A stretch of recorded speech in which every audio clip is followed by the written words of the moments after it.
할렐루야, 반갑습니다.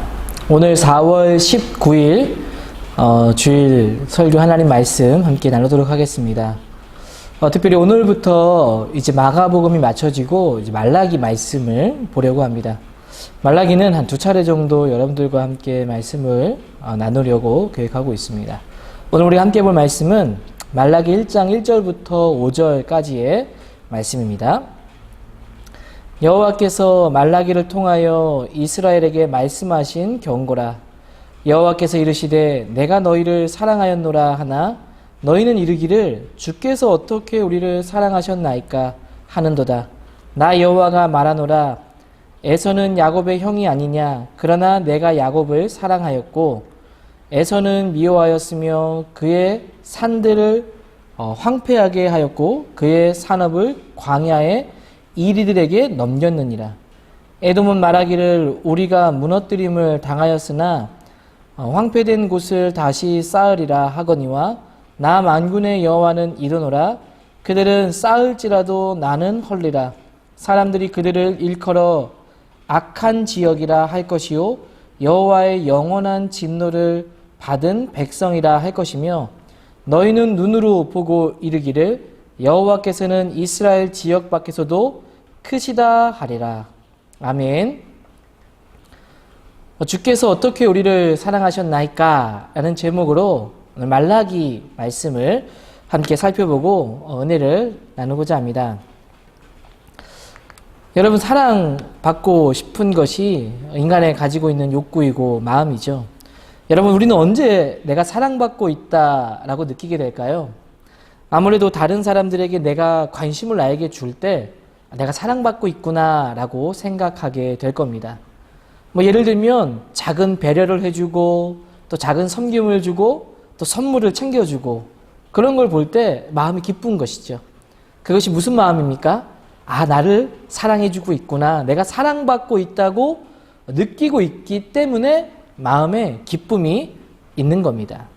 그렇다면 여러분, 반대로 내가 사랑받지 못하고 있다. 이런 것은 언제 느끼게 되겠습니까? 그것은 누군가가 나에게 아무것도 해주지 않을 때, 어떤 관심도 표현해 주지 않을 때, 또 내가 원하는 것이 아무것도 이루어지지 않을 때 나는 사랑받고 있지 않다라고 생각할 수 있습니다. 제가 왜 이야기를 하는가 하면 오늘 말라기 말씀에 나오는 큰 틀의 핵심이 바로 이겁니다. 하나님께서 어떻게 우리를 사랑하셨습니까? 하나님이 어떤 증거로 어떤 모습으로 우리에게 사랑을 베풀어 주셨습니까? 그것을 의심하고 있기 때문입니다.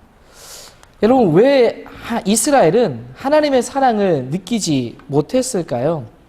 하나님은 그들을 끊임없이 사랑해 주고 그들을 끊임없이 회복시켜 주셨는데 왜 그 사랑을 느끼지 못했는가? 한번 그 모습을 좀 살펴보려고 합니다. 첫 번째로는 그들이 눈으로 볼 때 황폐해진 이스라엘의 모습 때문입니다. 여러분, 이스라엘이라는 나라는 과거에 그 다윗과 솔로몬의 그 영광스러움을 잃고 나중에 나라가 분열되어지고 바벨론이라는 나라에 의해서 완전히 멸망당합니다.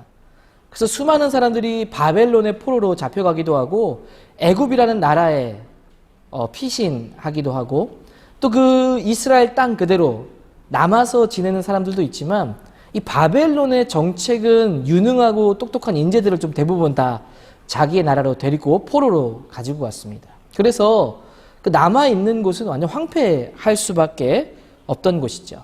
근데 이 바벨론이라는 나라는 어떻게 되었는가? 그 강대국이 결국 또 다른 강대국을 만납니다. 바로 페르시아라는 나라를 만나면서 다시금 멸망의 길을 걷게 됩니다. 페르시아의 왕이 등극하고 페르시아가 바벨론을 점령하기 시작하면서 이 이스라엘 민족에게도 획기적인 전환의 계기가 오게 되는데 우리가 역사적인 눈으로 볼 때는 그냥 이루어지는 것 같지만 하나님이 이미 예언하신 일이었죠. 너희들이 다시 돌아오게 될 것이다. 이 페르시아의 왕이 바로 고레스 왕이었는데 이 고레스 왕의 명령에 따라서 이 귀환을 허락받게 됩니다. 심지어 이 바벨론의 나라가 얼마나 악했는가 하면 이 이스라엘을 침공했을 때 그 거룩한 성전에 있는 기물들을 다 가지고 와서 자기들이 마음대로 사용했는데 이 페르시아 왕은 그 기물까지 돌려주면서 자신의 나라로 귀국하도록 귀환할 수 있도록 해주었습니다. 그래서 이 이스라엘이 자기의 고국으로 이제 돌아오게 되었지요. 근데 여러분이 돌아와서 보니까 돌아온 그 이스라엘의 나라는 어떠한 모습이었을까요? 너무나도 황량해진, 황폐해진 모습을 가지고 있었다는 겁니다. 이 고레스 왕 이후에 몇 대 왕을 거쳐서 아닥사스다라는 왕이 되었을 때 그때 또 하나님께서 그 유다인이었던 느헤미야가 그 아닥사스다 왕의 신하로 관직에 머물고 있었습니다. 그는 언제나 이 예루살렘, 이 이스라엘에 대한 소식을 궁금했는데 때마침 하난이라는 사람이 와서 그 예루살렘의 소식을 전해주는 장면이 느헤미야 말씀에 보면 나타나 있는데요. 뭐라고 예루살렘 형편을 물으니까 뭐라고 답하는가 하면 이렇게 답하고 있는 겁니다. 사로잡힘을 면하고 남아있는 자들은 그 지방에서 큰 환난을 당하고 능력을 받아서 예루살렘 성은 허물어지고 성문들은 불탔다 하는지라. 성문들은 불타고 황량해지고 황폐해졌다라고 하고 있습니다. 지금 이 귀한한 이스라엘 백성들이 돌아와서 본 이스라엘의 모습, 어떤 모습이었습니까? 황폐해지고 초라해진 고국의 모습이었다는 겁니다. 그들은 그 모습을 보면서 하나님 정말 살아 계신가? 하나님이 정말 우리를 사랑했다면 이렇게 황량하게 이스라엘을 남겨놓을 수 있는가 하며 하나님이 정말 사랑하지 않는다. 하나님의 사랑을 여러분 의심했다라는 겁니다. 두 번째로는 그들이 눈으로 볼 때 화려한 성전도 불타 없어졌기 때문입니다. 여러분 예루살렘, 특별히 이스라엘에서 이 예루살렘은 굉장히 중요한 입지를 차지하는데 왜 그렇습니까? 바로 이곳에 성전이 있었기 때문입니다. 여러분 이 성전은 얼마나 웅장했는지 그리고 이 성전에 대한 자부심이 얼마나 컸는지 이 바벨론에 의해서 멸망당하기 전에 이 이스라엘 사람들이 가졌던 생각은 무엇이었는가 하면 이런 생각이었습니다. 지금 우리가 있는 이곳에는 하나님의 성전이 있다. 하나님의 성전이 있는 이곳은 절대로 망하지 않을 것이다. 그러니까 성전이 얼마나 중요한지 하나님이 그들을 보호하는 상징이라고 그들은 여겼고 생각했습니다. 그런데 여러분 그 믿음은 어떤 믿음이었습니까? 자만한 믿음이었죠. 교만한 믿음이었습니다. 하나님을 진실로 믿지도 않고 풍요를 따랐으면서 그런 일이 있을 때는 하나님이 마치 지켜줄 것처럼 지금 이야기하고 있는 겁니다.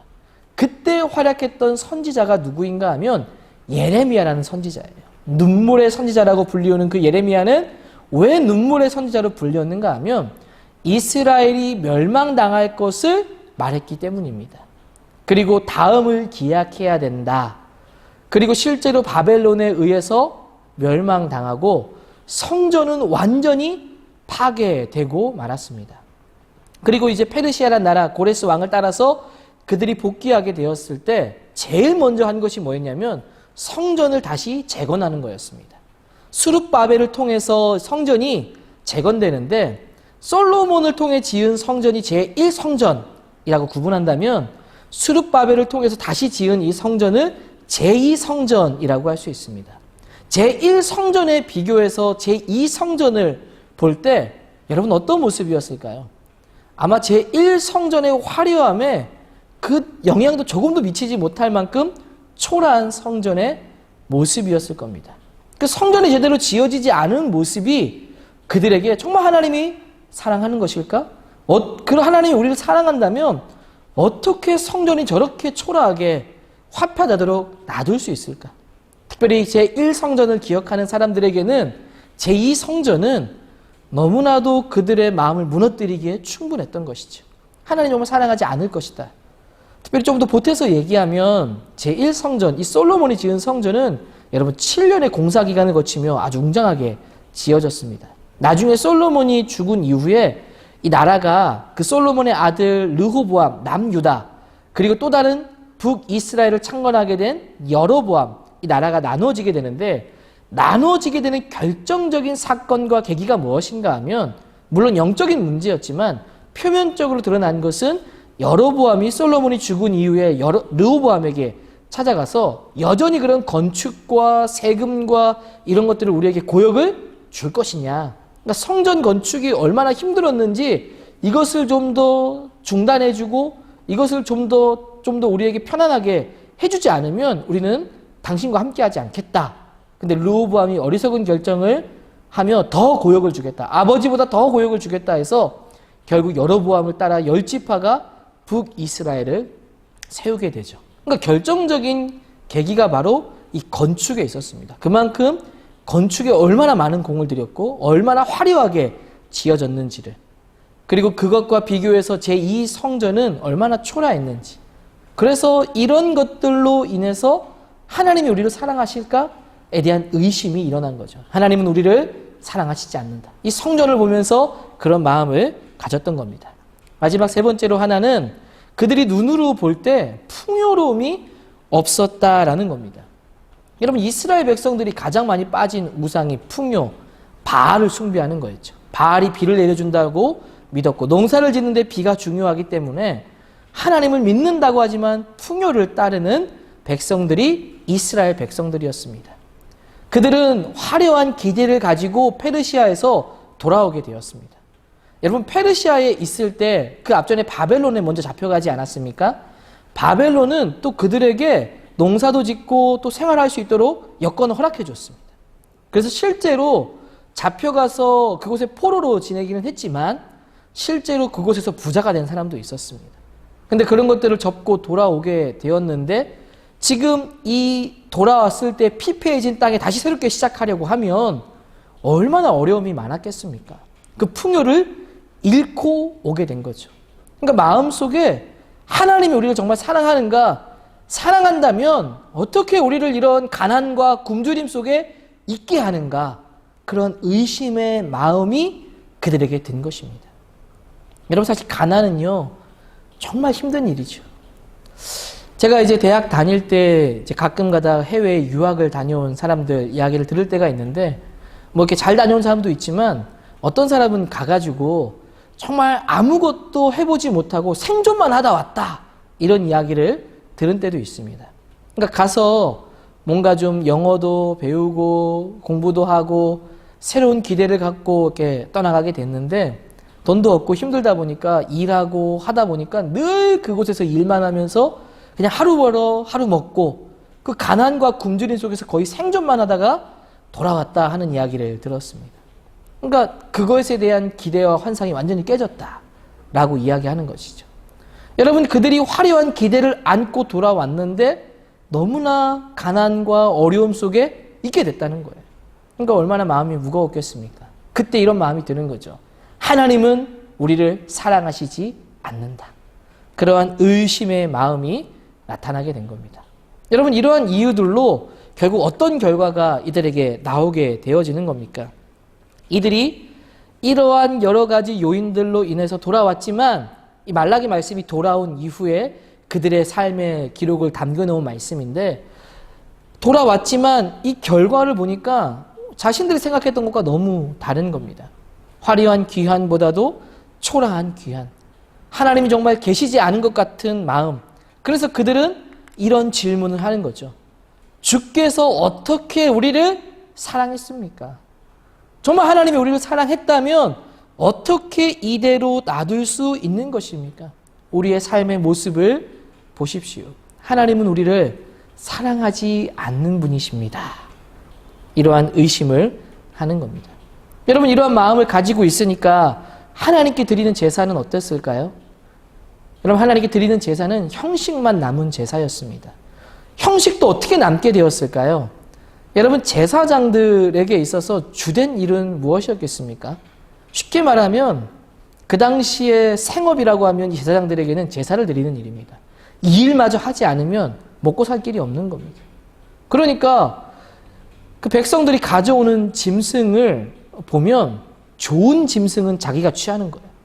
병들고 쓸모없는 짐승을 태워서 불로 불살라 하나님께 제사를 드렸던 겁니다. 여러분, 하나님 마음이 어땠을까요? 하나님이 나중에 말라기 말씀을 읽다 보면 차라리 성전의 문을 닫았으면 좋겠다. 아무도 오지 않았으면 좋겠다. 이렇게까지 말씀합니다. 그리고 대놓고 이런 말씀도 하시죠. 너희들이 지금 나에게 드리는 이 예물을 한번 너희의 총독과 관리들에게 한번 줘봐라. 병들고 쓸모없는 짐승을 총독에게 드리면 너희들이 과연 어떻게 할까? 드릴 수 있을까? 그러니까 그 사람에게, 보이는 사람에게도 드리지 못하는 것을 하나님께 드리고 있는 겁니다. 그러니까 하나님을 업신여기게 된 것이죠. 그래서 말라기 1장 1절에는 하나님께서 주시는 경고라, 말라기를 통해 이스라엘이 주는 경고라, 경고의 말씀으로 이들에게 주고 있는 겁니다.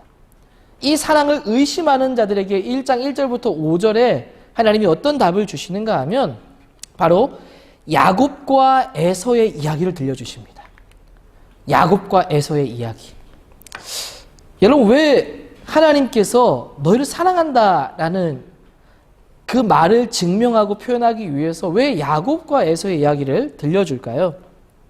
여러분, 야곱과 에서의 이야기 잘 알고 계시죠? 어떤 이야기입니까? 리브가의 뱃속에 있을 때부터 이 이야기는 시작됩니다. 여러분, 장자는 에서였고 차자는 바로 야곱이었죠. 근데 그 당시의 전통을 따라 장자가 자기의 그 가문을 이어받아야 함에도 불구하고 하나님은 누구를 선택하는가 하면 야곱을 선택하게 되어집니다. 형이 장자가 에서임에도 불구하고 야곱을 선택한 거죠. 여러분, 성경 속에서 가장 많이 등장하는 주제 중에 하나가 바로 뭐냐면 선택이라는 겁니다. 선택. 선택이 가진 의미는 무엇일까? 어쨌든 여러분, 선택이라는 것은 수많은 사람 중에 누구를 선택하느냐. 여러분, 수많은 민족들이 있었는데 그 중에 누구를 선택했습니까? 이스라엘을 선택했죠. 제자들도 있고 유대인들 중에 어떤 훌륭한 사람, 다른 사람도 있을지 모르겠지만 이방인의 사도로 하나님이 누구를 선택했습니까? 사도 바울을 선택했다는 겁니다. 그러니까 선택을 통해서 하나님께서 결심하시고 그 일들을 이루어 가셨다라는 겁니다. 이 선택이 의미하는 바는 여러분 무엇이겠습니까?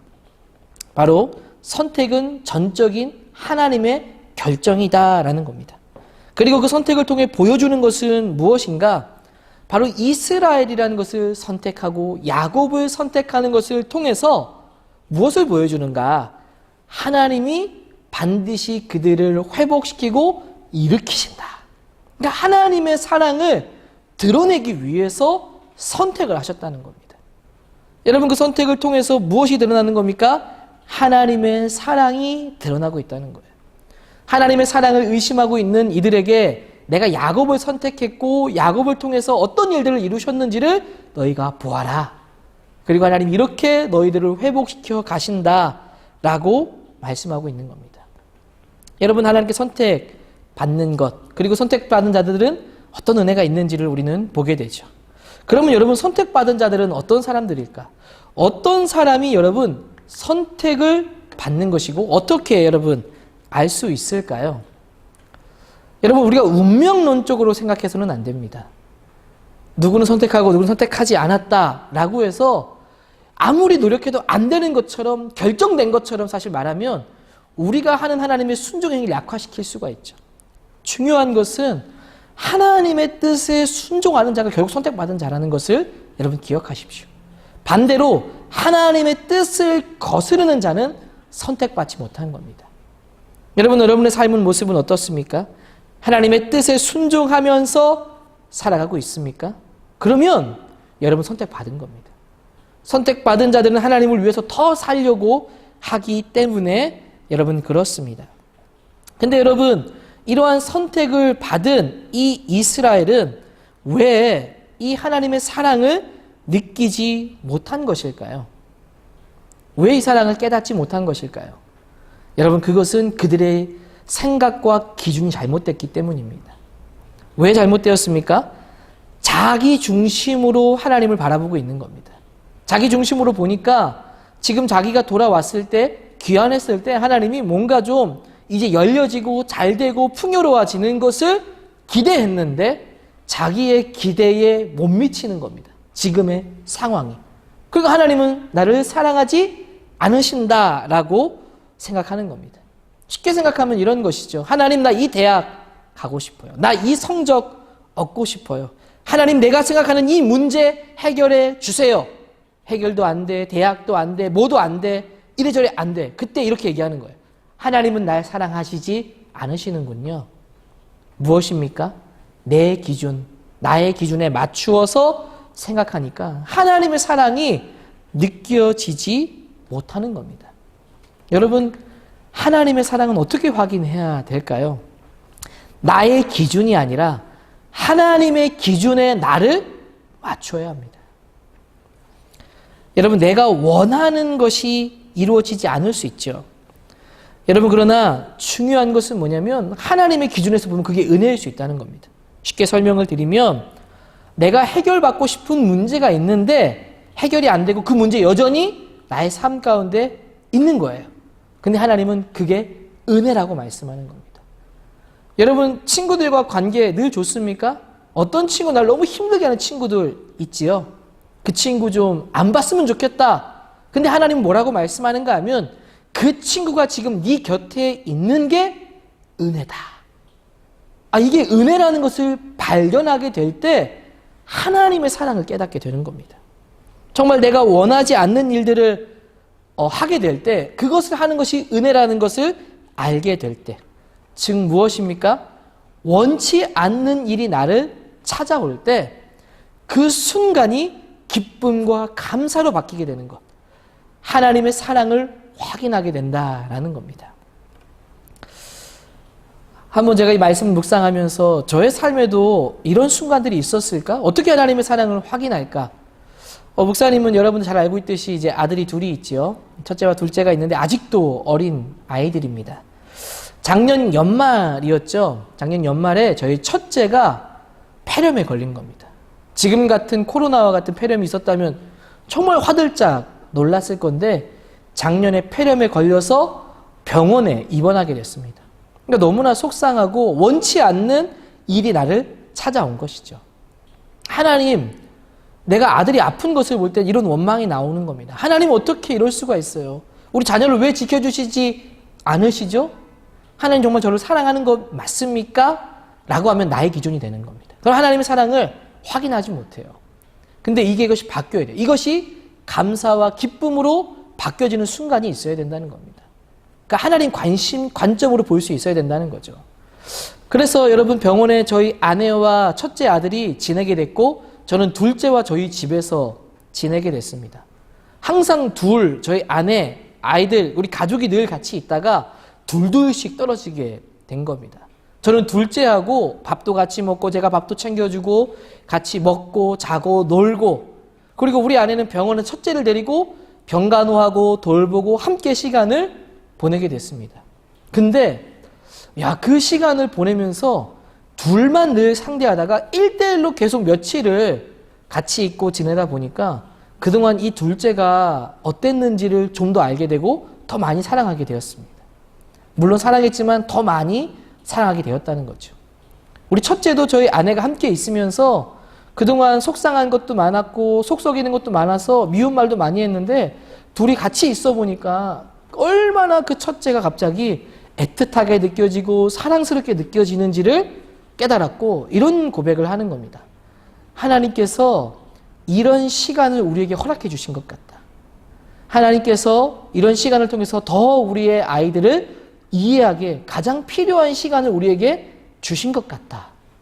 여러분, 원치 않는 일이 찾아왔지만 하나님의 마음으로 드디어 기쁨과 감사로 바뀌는 순간이 되었습니다.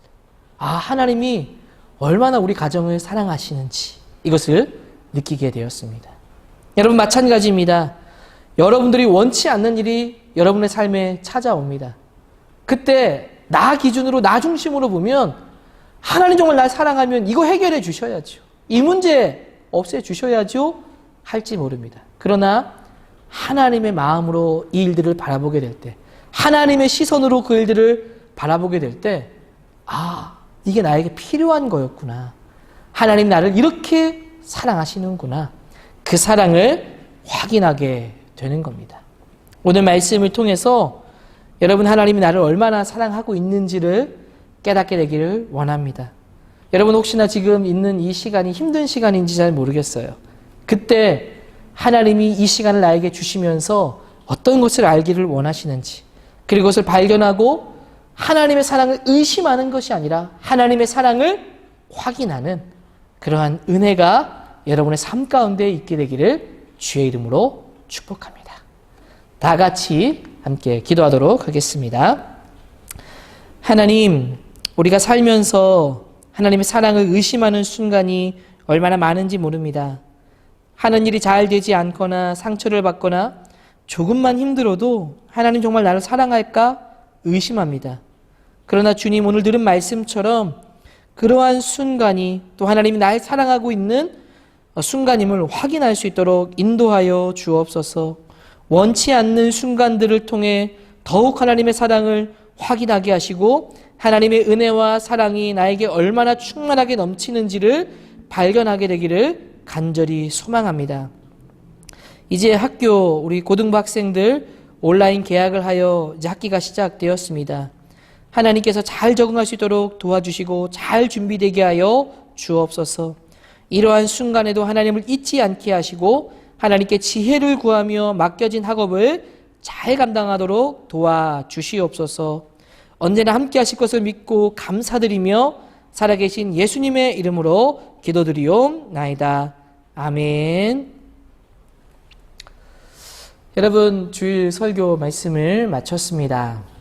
여러분, 먼저 우리 고등부는 부모님과 함께 드리는 예배를 먼저 권장해 드립니다. 부모님과 꼭 예배를 함께 드리고, 또 여러분들은 고등부기 때문에 될 수 있으면 목사님의 설교를 듣고 또 목사님이 주는 질문지를 따라서 답을 하고 그렇게 하나님의 은혜를 누릴 수 있게 되기를 간절히 소망합니다. 한 주도 주 안에서 여러분 힘내시고 온라인 계약했는데 잘 적응하고 또 여러분들이 하나님께서 맡겨진 이 학업을 잘 감당해서 하나님의 일꾼으로, 하나님의 사람으로 잘 준비되기를 주의 이름으로 축복합니다. 그럼 여러분 한 주도 건강하세요. 안녕.